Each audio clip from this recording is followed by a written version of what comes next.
नमस्कार, one India Hindi में आपका स्वागत है। मैं हूं शिखा धूरिया। कोरोना महामारी के प्रकोप के बीच पश्चिम बंगाल विधानसभा चुनाव के 7वें चरण का मतदान सोमवार को छिटपुट हिंसा के बीच संपन्न हुआ। 7वें चरण में कोलकाता की 4, पश्चिम बर्धमान की 9, मुर्शिदाबाद की 9, मालदा की 6 और दक्षिण दिनाजपुर की 6 सीटों पर मतदान हुआ है। कुल मिलाकर 75% से ज्यादा मतदान हुआ है, लेकिन इन 5 जिलों में दक्षिण कोलकाता की सीटों पर सबसे कम मतदान हुआ।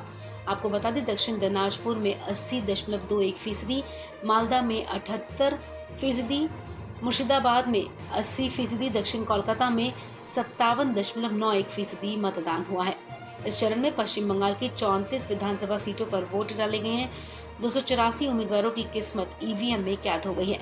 निष्पक्ष और शांतिपूर्ण मतदान के लिए सुरक्षा के पुख्ता इंतजाम किए गए थे।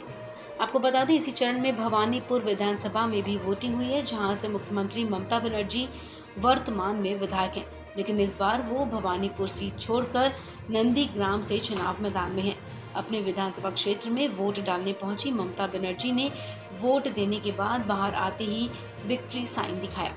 ममता बनर्जी ने कोलकाता के पोलिंग बूथ पर पहुंचकर अपना वोट डाला। इसके बाद ममता बनर्जी ने बूथ के बाहर निकलते ही विक्ट्री का साइन दिखाया।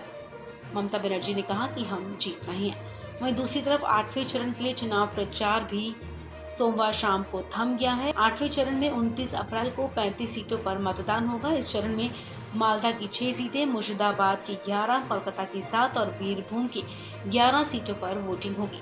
ये अंतिम चरण का मतदान होगा। इस चरण के साथ ही बंगाल विधानसभा चुनाव का सबसे लंबा चुनाव समाप्त हो जाएगा।